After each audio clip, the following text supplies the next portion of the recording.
इलम के फायदे उर्दू मजमून। नंबर 1, इलम इंसान को अखलाकी इक़दार सिखाता है जिससे वो एक बेहतर इंसान और जिम्मेदार शहरी बनता है।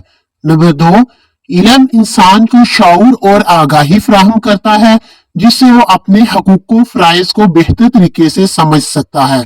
नंबर 3, इल्म का हसूल इंसान को मुख्तलिफ अलूम व फ़नून से रोशनास कराता है जिससे इसकी मालूमात में इजाफा होता है।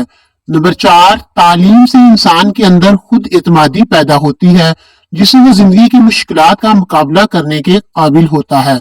नंबर 5, तालीम इंसान की तहलीकी सलाहियतों को निखारती है और इसे नए ख्यालात और इजादात की तरफ रागिब करती है। नंबर 6, तालीम याफ्ता अफराद माशरे की तरक्की में अहम किरदार अदा करते हैं और माशरती मसाइल का हल तलाश करते हैं।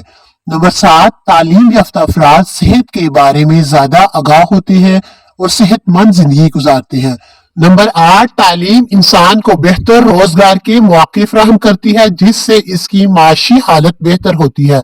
नंबर 9, तालीम इंसान की तहलीकी सलाहियतों को निखारती है और इसे नए ख्यालात और इजादात की तरफ रागिब करती है।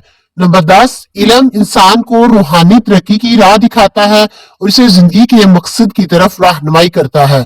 नंबर 11, तालीम याफ्ता माशरे में अमन व अमान की फिजा कायम होती है क्योंकि इन तालीम इंसान को बर्दाश्त और रवादारी सिखाती है। नंबर 12, इल्म के ये फवायद इंसान की जिंदगी को बेहतर बनाने और माशरे की तरक्की में अहम किरदार अदा करते हैं। नंबर 13, इल्म इंसान को शऊर, तमीज और तहजीब सिखाता है। नंबर 14, इल्म की बदौलत इंसान अपनी जिंदगी के मकसद को पहचानता है और रब को पाता है। नंबर 15, इंसान अल्लाह और इसके रसूल के अहकामात को जान लेता है। नंबर 16, इल्म हमें सही फैसले करने में रहनुमाई फराहम करता है। नंबर 17, इल्म एक लाजवाल दौलत है। नंबर 18, इल्म ऐसी दौलत है जिसे कोई चुरा नहीं सकता। नंबर 19, इल्म हासिल करो महद से लहद तक। नंबर 20, इल्म ऐसी दौलत है जो खर्च करने से घटती नहीं बढ़ती है।